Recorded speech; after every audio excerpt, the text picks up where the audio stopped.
The following tutorial describes the flexible selection of any existing status scan without time restrictions for Primescan 2. Let's begin. Primescan 2 introduced two different scanning options: status and treatment scan.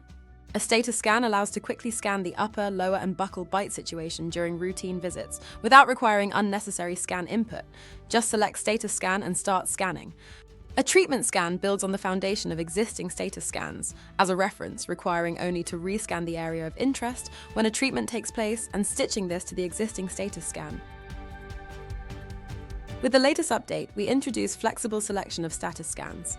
Upon initiating a treatment scan, a pop-up window displays thumbnails of all available status scans for the patient. These scans are labeled with their acquisition date and time, allowing the clinician to freely choose any scan, regardless of its age, for merging with the new treatment scan. The most recent scan is selected by default, but older scans can be chosen if clinically relevant. Please note that only scans captured with Primescan 2 are shown in the selection window. If a scan is older than 4 weeks, the system prompts the user to confirm that it has been reviewed beforehand. While the scan cannot be opened directly in the pop-up window, it must be evaluated in advance to ensure clinical suitability.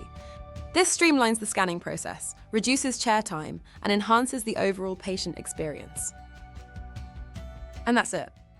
Be sure to check out our What's New section to learn about newbies, core features, and functionalities. Thank you for watching.